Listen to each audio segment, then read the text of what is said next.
మీలో చాలామంది రాత్రి సిఎస్కే వర్సెస్ కేకేఆర్ మ్యాచ్ని చూసుండొచ్చు. కానీ ఎంతమంది దాన్ని అనలైజ్ చేశారు, ఎంతమంది ఆ మ్యాచ్ని అబ్జర్వ్ చేశారు? ఇది perfect CSK tactical and old CSK vibe match bro.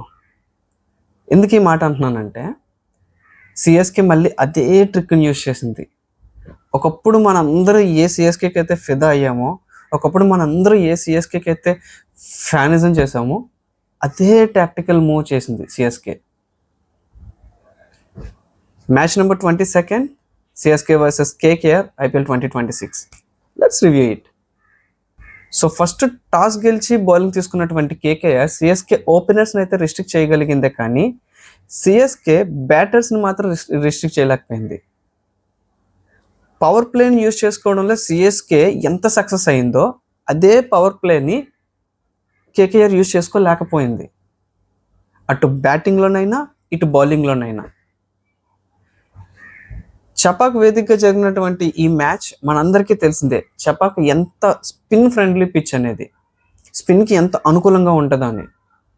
And Ajinkya Rahane కూడా ఇక్కడ పర్ఫెక్ట్గా అదే ప్లాన్ చేసుకున్నాడు. స్పిన్నర్స్కి 10 ఓవర్స్ని ప్రొవైడ్ చేశాడు. అండ్ దట్టు పవర్ ప్లేలోని 3rd ఓవర్లోనే స్పిన్నర్ని ఇంట్రడ్యూస్ చేశాడు అటాక్కి. కానీ సక్సెస్ అయితే మాత్రం కాలేకపోయాడు. ఎందుకో రీజన్స్ అయితే ఉన్నాయి. సిఎస్కే బ్యాటర్స్ ఎక్కడ కూడా కంగారు పడలేదు.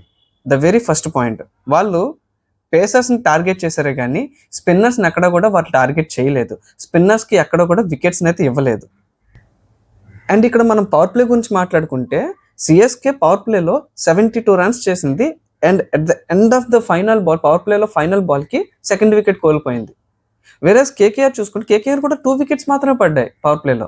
కానీ కేకేఆర్ చేసినటువంటి స్కోర్ 36 మాత్రమే. Whereas 36, whereas 72. సో ఇక్కడ ఆల్మోస్ట్ 36 ఇంకో 36 అయింది సిఎస్కే. అండ్ అక్కడే సిఎస్కే పై చేయి సాధించింది కేకేఆర్ మీద. ఈ డామినెన్స్ ఇక్కడతో స్టార్ట్ అయింది సిఎస్కేకి. And then CSK middle orders కూడా చాలా పొందిగ్గా బ్యాటింగ్ చేశారు. వికెట్స్ ఎలా పడితే అలా కోల్పోలేదు. పార్ట్నర్షిప్స్ బిల్డ్ చేయడంలో తక్కువ బాల్స్కి ఎక్కువ రన్స్ అనేది కాదు ఇక్కడ. ముందు సెటిల్డ్గా బ్యాటింగ్ చేయాలి, పవర్ ప్లేని బిల్డ్ చేయాలి. మనం ఇదే పార్ట్నర్షిప్స్ని మనం శాంసన్కి మాత్రేకి మధ్యలో చూసాం. అండ్ దెన్ శాంసన్కి డివాల్ బ్రూవిస్, అండ్ బ్రూవిస్కి సర్ఫరాజ్ ఖాన్కి, అండ్ లాస్ట్లో దుబేకి ఓవర్టన్కి మధ్యలో పార్ట్నర్షిప్. ఈ పార్ట్నర్షిప్స్ అనేవి సిఎస్కే 192 రన్స్ చపాకులు చేయడానికి బాగా యూజ్ అయింది.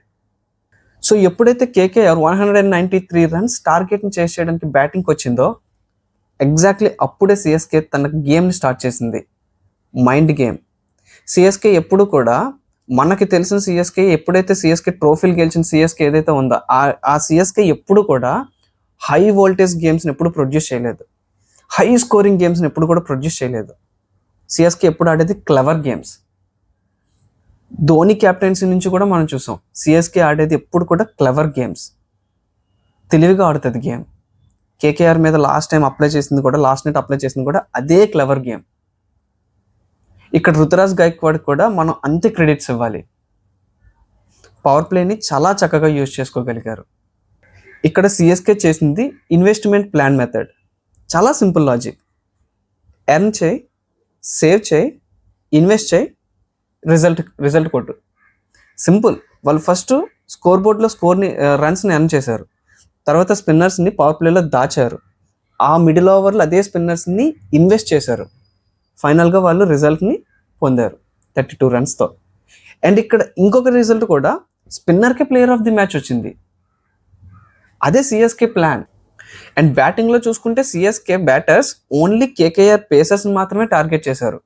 వైభవ్కి 55 రన్స్, చపాక్ గడ్డ మీద 4 ఓవర్స్లో 55 రన్స్ ఇచ్చాడంటే ఇక్కడ వైభవ్ తప్పు కాదు, సిఎస్కే బ్యాటర్స్ కూడా అంతే తెలుగుగా బ్యాటింగ్ చేశారు. వేరే సిఎస్కే బౌలింగ్లో చూసుకుంటే మనం కేవలం ఇద్దరు క్వాలిటీ స్పిన్నర్స్ని యూజ్ చేశాడు గైక్వాడ్.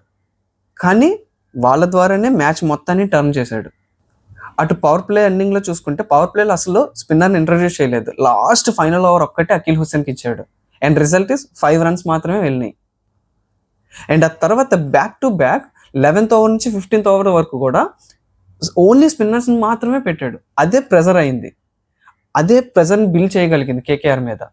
సో ఫైనల్ రిజల్ట్ ఏంటంటే, అటు సెటిల్డ్ బ్యాట్స్మెన్ అయిన అజింక్య రహానే, ఇటు పవర్ హిట్టర్ అయిన కెమెరూన్ గ్రీన్ కానీ సేమ్ ఓవర్లో బ్యాక్ టు బ్యాక్ బౌల్స్కి వికెట్స్ లాస్ అయిపోయింది కేకేఆర్. అదే సిఎస్కే ప్లాన్. సో ఇంత చక్కగా సిఎస్కే ఈ మ్యాచ్లో పర్ఫామ్ చేసింది, రిజల్ట్ని తెచ్చుకుంది. అండ్ బ్యాక్ టు బ్యాక్ విన్స్తో సిఎస్కే 8th పొజిషన్లోకి అయితే వెళ్ళగలిగింది. కానీ సిఎస్కే ఇదే స్ట్రాటజీస్ని అప్లై చేస్తూ ఇదే టాక్టికల్ గేమ్స్ ఆడితే మాత్రం మళ్ళీ మనం పాత సిఎస్కేని చూడొచ్చు. సో ఇది match number 22 IPL 2026 CSK versus KKR match. And CSK won by 32 runs and Noor Ahmad got the player of the match. And ఈరోజు కూడా మిస్ అవ్వలేని మ్యాచ్ ఒకటి ఉంది, లక్నో వర్సెస్ బెంగళూరు. ఈరోజు చూద్దాం, రేపు మాట్లాడుకుందాం. Signing off. Thanks a lot, bye.